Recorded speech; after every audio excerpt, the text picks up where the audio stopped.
Se você está estudando algo novo ou quer criar uma meta e se comprometer publicamente, uma ótima forma de fazer isso é com um blog. Existe até um movimento chamado Small Web que incentiva as pessoas a criarem sites pequenos para produzir seu conteúdo e tirá-los das redes sociais. Ou pelo menos ficar menos centralizado em redes sociais. Continue esse vídeo que hoje eu vou te mostrar a importância que tem você criar um blog sendo um desenvolvedor e como criar seu primeiro blog sem gastar nada. Pra quem não me conhece, meu nome é Jonas, sou desenvolvedor full stack e aspirante a game developer. Caralho, o maluco é brabo! Como eu falei na intro ali do vídeo, hoje eu quero falar um pouquinho pra você qual a importância de você ter um blog, porque pode te ajudar na sua carreira, mesmo você não sendo um criador de conteúdo. E uma forma de você hospedar seu blog de forma gratuita, sem ter nenhum grande trabalho com isso. E o mais importante, todo o conteúdo que você criar vai ser seu. Bom, antes de continuar o conteúdo, te peço para te dar seu like no canal, ajuda muito aí a distribuir esse conteúdo para mais pessoas. E se é a sua primeira vez aqui, pense em se inscrever. Aqui nós falamos muito sobre desenvolvimento de software, Rust e desenvolvimento de jogos. Ultimamente não tá saindo muito desenvolvimento de jogos, né? Mas também falamos sobre desenvolvimento de jogos e a minha jornada aí pro meu primeiro jogo. Bom, se você está aqui nesse canal, eu acredito que você tem um mínimo de conhecimento sobre desenvolvimento, ou está buscando esse conhecimento. Ou pelo menos você tem um mínimo de contato com a área de programação. Também acredito que você é uma pessoa que está sempre buscando algo novo, tentando aprender, ou pelo menos é um curioso. Aí você pode se perguntar, pô, mas por que então não criar direto nas redes sociais? Se tá lá, já é de graça, eu posso hospedar tudo lá e vai ficar tudo bem. Não! Quais são os problemas de você ter o conteúdo da rede social? Primeiro é que é um terreno alugado. E qual é o problema de você ter um terreno alugado? Se você constrói sua casa num terreno alugado, pode vir um proprietário e querer o terreno de volta e você perder a casa. O que aconteceu aí num passado recente com o Twitter? Quem estava no Brasil não conseguia publicar mais no Twitter porque tinha um bloqueio da rede social. E para quem estava tentando usar a rede mesmo com bloqueio, podia sofrer uma pena e era um problema. E muita gente que tinha construído sua carreira, ou pelo menos a sua carreira como produtor de conteúdo dentro da rede social, a partir do momento que ela sumiu, você perdeu. Ela já não tinha mais os inscritos, não tinha mais seu conteúdo, e isso era um problema. Não é um problema você publicar coisas na rede social ou mostrar seu trabalho, mas sim você depender somente dela para o seu trabalho ou para sua divulgação de conteúdo. Outra coisa é você depender do algoritmo. Eu, por exemplo, sou um canal pequeno, mesmo aqui no YouTube ou mesmo nas redes sociais, quando eu publico alguma coisa não tem alcance muito grande. Se, por exemplo, eu sair das redes sociais, tivesse um grupo de pessoas que só vissem meu blog, provavelmente essas pessoas seriam mais fiéis do que as pessoas da rede social, pelo menos na questão de alcance, né? Quem é meu seguidor, beleza, está me acompanhando, mas quando alguém compartilha alguma coisa, o engajamento é menor. Quando a pessoa entra no blog e vai vendo as coisas, eu tenho a sensação que as pessoas engajam um pouco mais, principalmente quando é um assunto que interessa. Então, qual a vantagem de você ter um blog? Primeiro, você compartilhar seu conhecimento. Tudo bem, o que eu falei, você não precisa ser um produtor de conteúdo, mas uma das formas boas de você aprender é você ensinar. Então, se você cria um conteúdo explicando alguma coisa que você está fazendo, isso pode te ajudar a construir melhor aquele assunto. E conforme você vai escrevendo mais e mais, você vai melhorando a sua escrita, você vai melhorando a sua estruturação de ideias. Eu vejo que muitas pessoas têm dificuldade, por exemplo, de estruturar uma ideia na hora de apresentar um projeto dentro da empresa. Se você escreve um blog com seus conhecimentos que você está adquirindo, não precisa ser necessariamente técnico, aqui eu estou falando mais na parte de desenvolvimento, mas se for de outra coisa, isso ajuda muito mais você organizar suas ideias e também fixar seu conhecimento. Ter interação com mais pessoas. O blog, que eu falei, as pessoas que visitam o blog, às vezes eu sinto que elas, se elas gostam do seu conteúdo, elas vão recorrentemente ver mais conteúdos daquele do seu blog. Assim como acontece no YouTube também, mas a questão é que o YouTube, por exemplo, eu posso levar um strike e perder o canal. No caso, 3 strikes, mas se eu tenho um blog, aquele conteúdo está hospedado sob meu controle. Então, se qualquer problema, meu canal, por exemplo, sair do ar, vocês não vão ter acesso aos vídeos, a não ser que eu suba, o que é uma coisa que eu pretendo fazer no futuro, subir uma instância do Pertube, que é ligada ao Mastodon. Quem não conhece o Mastodon, ele é uma rede social também, porém ela é descentralizada. Eu mesmo posso subir minha instância do Mastodon, e o Mastodon ele roda num protocolo chamado ActivePub. E existem outras ferramentas que rodam nesse ActivePub e usam, digamos, o mesmo perfil. Você consegue acessar várias aplicações diferentes. Por exemplo, tem o Mastodon, que é uma microblog, mas tem o Pertube, que é uma rede de vídeos. Então eu poderia hospedar um Pertube sobre o meu usuário, então quem tá no Mastodon conseguiria ver, por exemplo, logar na minha instância do Pertube para comentar, por exemplo. Então, o fato de você ter digamos, o conteúdo nas suas mãos, você não perde essa interação. Um exemplo também que eu gosto de dar sobre criação de blogs é o Henrique Bastos, que para quem não sabe, ele fazia vários cursos aí sobre Python. Hoje ele não faz mais, mas ele tem um canal dele que todos os cursos estão publicados lá. E ele não falava só de código, né? Ele falava muito de código além do código. E uma das coisas que ele sempre incentivava todo mundo é criar seu blog, justamente para isso. Você ir colocando o que você está aprendendo, tentando distribuir seu conhecimento, porque tanto te ajuda quanto mostra seu trabalho. Se você, por exemplo, é uma pessoa que está começando e você tem muito conteúdo sobre Django, por exemplo, pode ser um fator que pode te ajudar a conseguir uma vaga no futuro. As pessoas veem que você tem um conhecimento daquele assunto e você tem um certo domínio e você consegue passar aquele domínio de uma forma estruturada. Então esse é um ponto. E tem um exemplo que eu quero passar aqui. Eu queria passar esse blog aqui. Esse é um blog que dá dicas, várias dicas sobre Django. E fala aqui, ó, fazer um boilerplate, trabalhar com Bootstrap, Bulma e ColorLib, criando comandos personalizados, e tem aqui o conteúdo. Quem criou esse blog aqui foi o Regis. Pra quem não conhece, ele tem um canal, que é o Regis do Python. É esse rapaz bonito aqui, ele tem já o canal há muitos anos. Ele tanto escreve no blog, quanto cria vídeos para as coisas que ele tá aprendendo. Então, ele tem um canal aqui, já tem 388 vídeos. E para quem gosta de Django, é um conteúdo interessante. Aí, voltando pro blog dele, então, faz muitos anos que ele tem esse blog. E conforme ele vai, coisas que ele acha interessante para Django, ele vai colocando aqui. Poderia ser um blog mais geral, não só falando de Django? Poderia. Mas aqui ele decidiu criar por Django e tem várias dicas aqui. E, por exemplo, esses dias eu tava voltando a trabalhar com Django, eu olhei algumas coisas aqui porque umas sacadas que ele teve aqui podem me ajudar na construção do projeto que eu tô fazendo aqui em Django. Então, é muito interessante você... Por essa questão também, muitas vezes, pra mim foi útil. Infelizmente, aqui ele usa o Gitbook, então eu não consigo comentar, por exemplo, agradecer alguma coisa, mas já é um conteúdo que me ajuda muito. E tem o canal dele. E quem não conhece o canal dele e gosta de Python e Django, eu convido a se inscrever no canal dele. Ele posta com uma frequência meio aleatória, acho que não é toda semana que ele tá postando, mas tem um conteúdo muito bom ali e recomendo a todo mundo que queira aprender Django. Bom, primeiro eu quero mostrar para vocês um pouquinho o blog que eu criei também. Bom, eu tenho um blog, esse blog aqui eu criei em Svelte, então eu fiz ele na mão, não usei nenhuma ferramenta. E ele é de código estático. Até tinha colocado os primeiros vídeos aqui. E aqui eu não coloquei nenhuma imagem, então ele ficou meio estranho. Mas o blog aqui, a primeira publicação que eu tenho é de 8 de janeiro de 2021.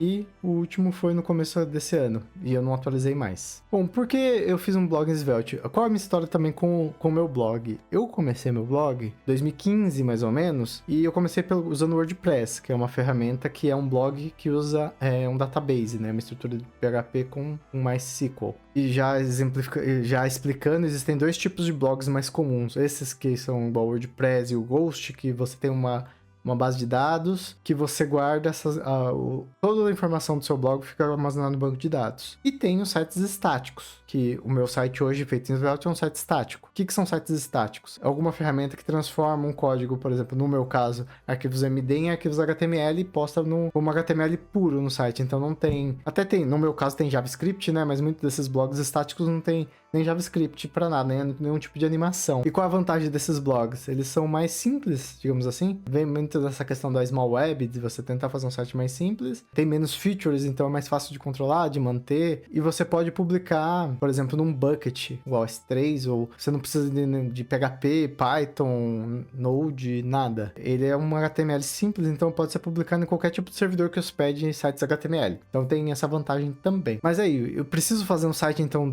um blog do zero, vou construir em React, sei lá, em Next, em Vue, em Nuxt, sei lá, Angular, ou no próprio Svelte? Não. Não, você não precisa. Eu, até explicando, eu comecei o blog em 2015, mas tem postagem em 2021. O que aconteceu? Eu comecei meu blog no WordPress, comecei a publicar artigos lá, não estava muito satisfeito. Eu queria algo diferente, que não fosse WordPress e tal, mais por vaidade do que necessariamente por funcionalidade. O WordPress funciona para qualquer um. Se você tiver uma hospedagem WordPress, você pode usar sem problemas. Aí eu fui pro Ghost. O Ghost também é de banco de dados, mas ele era baseado em Node. Eu comecei a pensar, eu já trabalho com Python, vou procurar alguma ferramenta de blog que seja feita em Python. Aí eu achei o Pelican, achei outros também e fui testando. Aí depois de um tempo, eu comecei a trabalhar com front-end e usava Vue. Aí eu queria usar um blog que usava Vue. Aí eu achei o Grindsome. Grindsome, ele é um blog estático que é feito em Vue.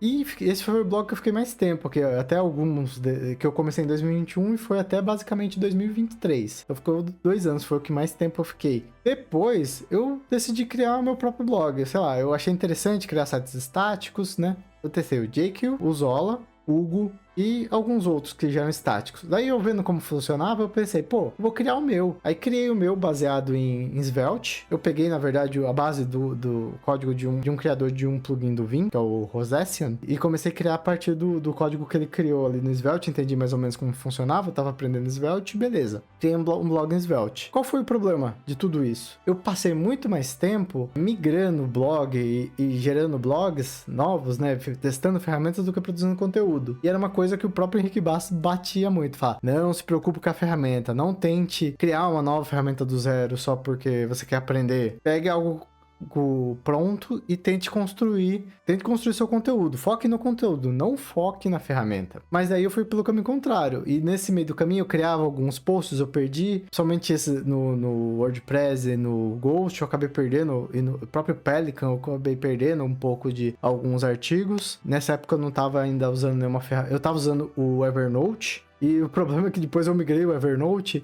e eu perdi algumas coisas do Evernote. Então, é aquela máxima, né? Se você tem um backup, você não tem backup. Ou seja, eu perdi bastante conteúdo que eu criei pelo caminho. E depois que eu criei esse do Svelte, eu acabei pensando que talvez não valesse tanto a pena o esforço que eu tive, que eu tenho algumas coisas para melhorar no meu blog, e eu acabei não fazendo porque eu tava muito ocupado com o canal e outras coisas, né? O curso e tal. Eu acabei não dando muita atenção pro meu blog. Eu preciso fazer algumas alterações nele e não tive tempo e ficou assim. Por isso, eu recomendo você, se você começar, pega alguma coisa pronta. Não faça o que eu fiz, porque eu já falo, pode ser um problema, a não ser que você tenha muito tempo livre. Claro, pra mim foi legal, porque eu aprendi muita coisa, eu tô aprendendo Svelte, tudo tem essa questão. Mas o objetivo do blog, hoje vendo em perspectiva, é muito mais criar o conteúdo do que realmente criar uma ferramenta, entender como funciona. Aí eu tenho muito conteúdo criado, né? Hoje tá no meu Obsidian, então eu pretendo, né? Um dos motivos de eu criar esse vídeo é que eu vou buscar aí até o fim do ano ser mais ativo no blog, colocar a parte de comentários que tá faltando, e aí lançar mais conteúdo e lançar os conteúdos dos vídeos também, né? Pelo menos com um resumo do que foi o vídeo e o vídeo lá, porque é legal. E futuramente aí, se eu criar um PeerTube, eu vou deixar os vídeos lá também, como um backup, porque nunca se sabe, né? Pode ser que o YouTube feche ou comece a cobrar pra quem por giga que tá sendo subido, sei lá. E se você estiver agora tentando ser um desenvolvedor melhor, você está começando a sua carreira como desenvolvedor e está precisando de uma ajuda, ou pelo menos uma orientação do que você deve estudar, quais são as coisas mais importantes da carreira de desenvolvedor, você pode ver um link aqui na descrição que tem aqui a minha mentoria. O que é minha mentoria? Você vai ter 1 hora comigo para a gente conversar e ver o que eu posso te ajudar a você se tornar um programador melhor, ou o que você pode estudar, como estudar. Então, se você precisa de uma ajuda para estudar, ou o que você precisa estudar para conseguir alcançar seus objetivos, não deixe de conferir aqui o link na descrição para ter uma mentoria aqui comigo.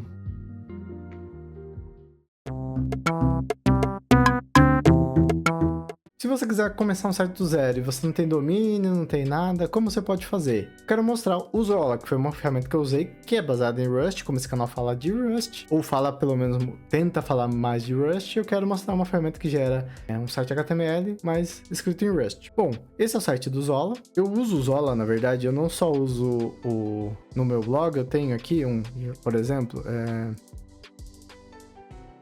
Tazoli, 2000 anos depois. Bom, eu também ainda uso o Zola, mesmo tendo meu blog em Svelte, eu tenho esse site, por exemplo, que é meu Guia Nelvin Brasil. Eu não consegui trabalhar muito com ele, mas ele é um site feito em Zola também. Então, aqui a ideia era passar um pouco do básico do que eu conheço de Vim aqui em português, até traduzir a documentação, talvez. para ajudar quem tá começando. Então, eu comecei a fazer ele em Zola e, por exemplo, ó, já tem tema escuro, tem o GitHub, ele tem algumas coisas legais. Esse aqui é o site do Zola. Vou mostrar como criar um blog aqui rapidamente usando o Zola. E voltando até no aqui, esse aqui é um domínio que eu não paguei, por exemplo, porque eu uso aqui o GitHub Pages, que é o que eu quero mostrar para vocês, como criar. Aqui é mais um site de documentação, né? Mas eu quero mostrar como você pode criar um blog usando o Zola e publicar no GitHub Pages. Vai ter uma página que vai ser o nome do seu usuário, github.io, e o nome do projeto. E só isso já vai te ajudar a ter um blog e construir conteúdo, porque todo o conteúdo vai estar salvo no GitHub. Então, a não ser que o GitHub exploda, você vai conseguir ainda manter os seus dados lá. Então, eu vou vir aqui em Get Started e vou na instalação. Então, ele tem aqui como instalar no Mac, no Arch, algumas distribuições do Linux. Eu acho que não tem para Windows. Não tem mesmo. Porém, você consegue rodar ele via Docker também. Então, por exemplo, eu uso o Arch Linux, então usando esse comando aqui. Eu vou entrar aqui no meu terminal e vou instalar o Zola. Aí vou dar yes aqui, eu na verdade já tenho ele instalado, ele vai estar só reinstalando para mim o Zola. E tudo bem. Agora eu já tenho o Zola instalado. Eu vou entrar aqui no Workspace e vou criar um novo projeto. Então eu vou chamar de Zola init meu blog pequeno. Aí ele vai pedir para você passar o URL, eu vou deixar esse aqui por padrão por enquanto. Vou falar que ele pode usar o SAS. Vou deixar ele usar syntax highlight e vou deixar ele ter um search index do conteúdo. Beleza, já criou. Vou entrar aqui no meu blog pequeno. Então já tenho o blog aqui, vou dar para mim rodar. Eu vou aumentar aqui.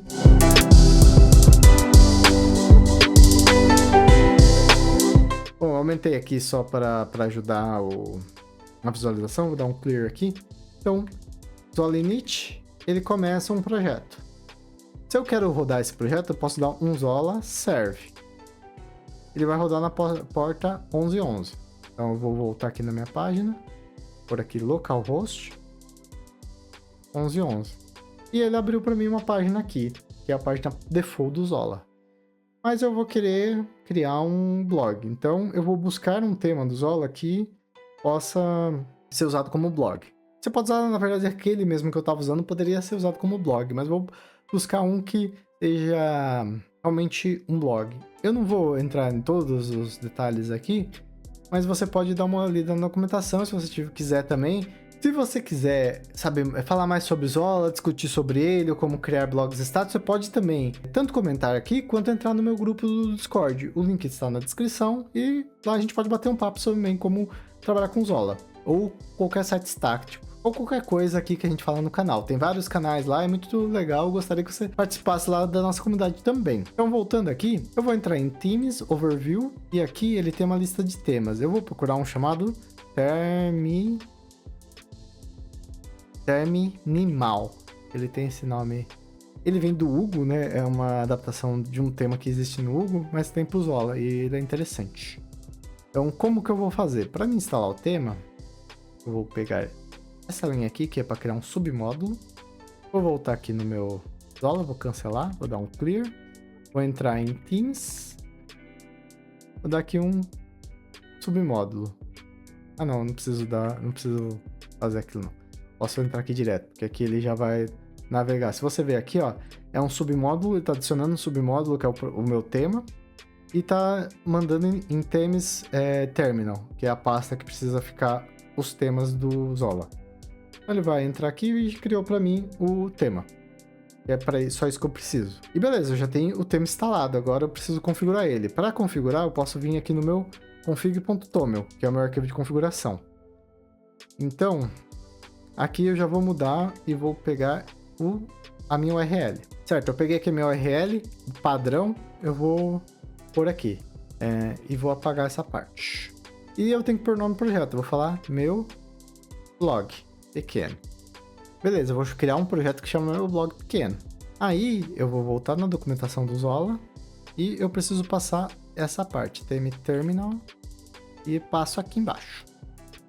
Aí já estou com o compile size true, porque eu deixei na configuração, e eu preciso colocar duas configurações aqui. Vou vir aqui embaixo. Bom, essa configuração é muito mais para quando você já tiver com mais textos, mas eu vou colocar aqui mesmo assim, só para você entender. Vou pegar essa configuração aqui, que é para aparecer o read more, né? Quando tem um texto lá, ele for grande, você queira que a pessoa clique no link para ler mais daquele texto, você põe aqui. E aí eu posso pôr, como vai ser em português, leia mais. E beleza. Só isso eu já configurei meu Zola. Agora eu vou criar o primeiro artigo. Então, vou limpar a tela, vou dar um vim, vou entrar em content. Aí você pode criar um index, por exemplo, dependendo de que termo você está usando e tal. Como eu estou usando esse terminimal, eu vou criar aqui primeiro post.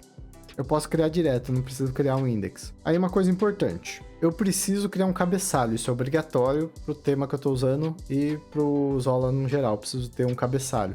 Para criar um cabeçalho são 3 mais. Aí eu vou criar um title, eu vou chamar de meu primeiro post. Vou pôr aqui um date, e vou pôr 2024, por a data de hoje, e foi dia 14/10, então 10/14, aqui no formato americano. Ponho 3 mais e crio o cabeçalho. E aí eu falo, meu primeiro post no Zola. Com exclamação. Salve. Vou dar um Zola serve e vou ver como ficou. Beleza, criou aqui o post, a data, tá o cabeçalho aqui e tudo certo.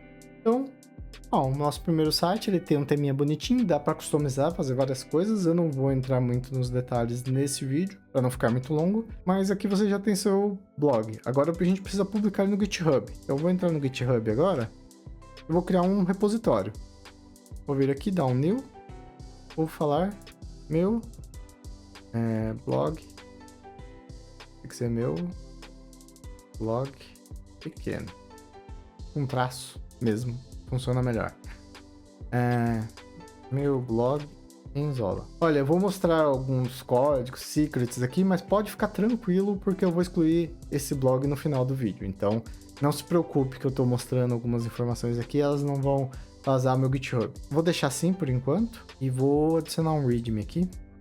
Vou pôr Rust e vou pôr aqui um GNU-Affero. Beleza. Vou vir aqui, vou dar um clone. Vou voltar aqui no meu terminal, vou cancelar. Eu vou ter que dar um git add, um remote, né? Remote add origin e passar esse git. Vou ter que dar um remote rm git remote rm origin. Tá? Git remote add origin esse cara, beleza. Aí eu vou dar um git add ponto, um git commit -n, meu blog. Aí vou dar um git pull, origin main. Aí ele vai dar um erro porque ele vai falar que precisa fazer um rebase. Certo, eu tive um probleminha aqui, técnico, mas tudo bem. Eu vou dar um git init para ele iniciar o projeto. E aí eu vou dar um git remote add origin para pôr aquela origem. E vou dar o git pull agora. Beleza, agora ele baixou aqui. Deixa eu dar um ls-la. Ele veio aqui o meu readme e veio minha licença. Então, dá um git status, tá? Conteúdo do blog. Aí eu preciso fazer um macetinho para funcionar no GitHub Pages. Vou ter que criar aqui um diretório chamado templates. Então, vou dar um mkdir templates. Aqui ele já falou que já existe. Deixa eu dar um ls-la. E realmente ele existe. Então, eu vou agora dar um touchtemplates.gitkeep. É para ele manter esse arquivo. Aí, agora eu dou um git add. Aqui foi porque eu removi o git rm. Eu vou ter que voltar aqui e dar o git submodo da dd de novo. Então vou ter que dar um rm, um drf, tems, terminimal. Beleza. Aí eu vou dar o submodo de novo. E ele deu algum erro no index. Certo, eu restaurei aqui o arquivo terminimal. Vou tentar de novo agora. Git add ponto, git commit meu blog. E beleza. Agora eu vou dar um git push. Aqui foi a primeira parte. Eu vou voltar aqui no nosso projeto, o pequeno blog, e aqui o nossa branch main. Agora eu vou voltar aqui pro Zola e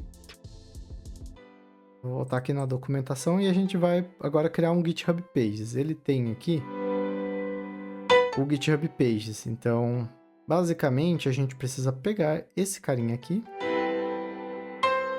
e criar um arquivo do GitHub Pages. Então, eu vou vir aqui, vou dar um mkdir.github.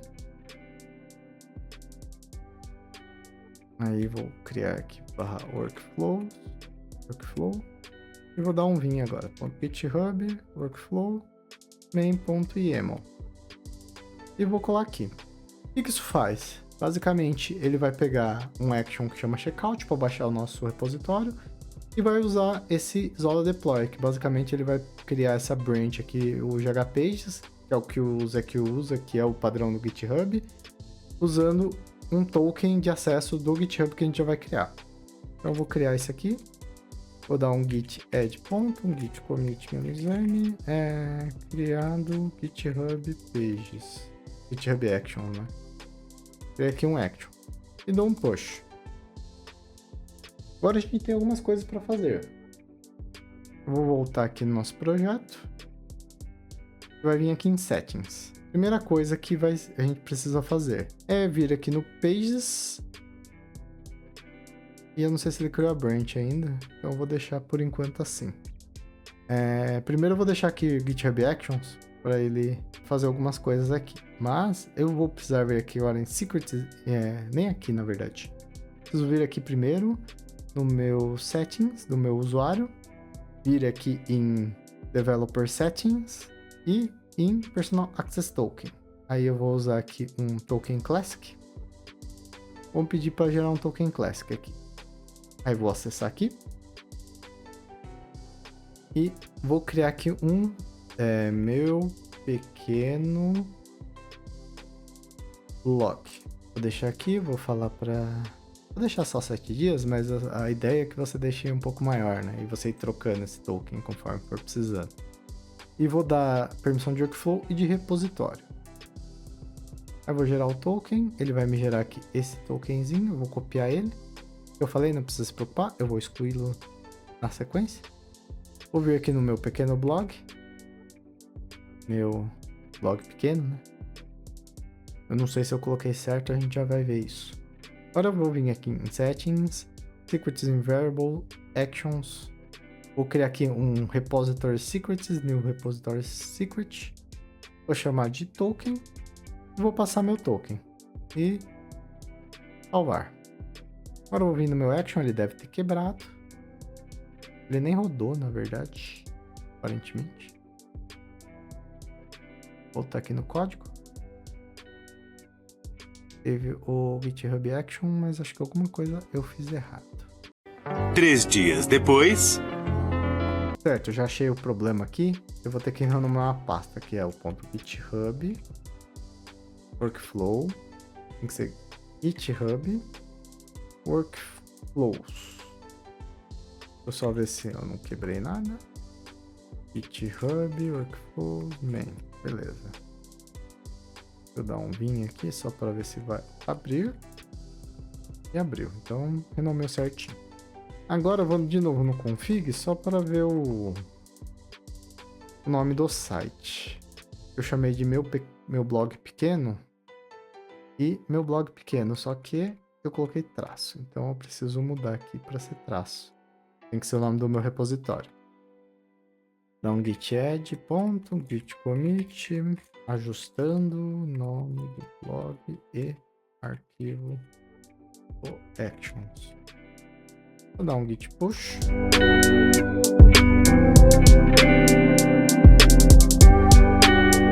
Beleza. Criou aqui.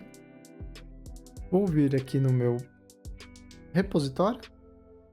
Agora tá rodando actions. Vamos lá no actions.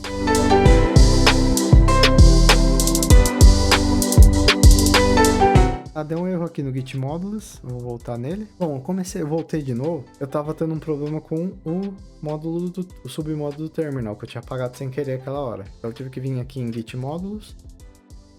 Eu instalei um outro tema, mas só para pegar aqui a estrutura, porque eu não lembrava de cabeça, e aí adicionei aqui o terminal de novo, e aí ele deve funcionar agora. Vamos lá para o nosso repositório. Então dei push status, push origin. Certo, aqui dei meu push, eu precisei dar um pull de novo, porque eu tinha reescrito aqui o meu git log, mas voltando aqui, vou dar um refresh, tá rodando. Certo, eu tive um problema com o meu outro repositório lá, por conta do Git, para não perder muito tempo, eu criei um outro aqui, então, mostrando como funciona, então eu entro aqui agora em Pages, tava ali com um deploy por GitHub. Tava assim, né? Na nossa configuração. Eu tenho que mudar para deploy from branch. Aí falo para usar o GitHub Pages, que ele vai criar esse GH Pages como uma branch. Depois que rodar o GitHub Actions. E vai rodar o root. E aí, tudo bem. Daí ele vai criar uma URL pra gente aqui. Então, eu posso clicar aqui em Visit Site. E ele cria o blog pra gente aqui agora com a URL.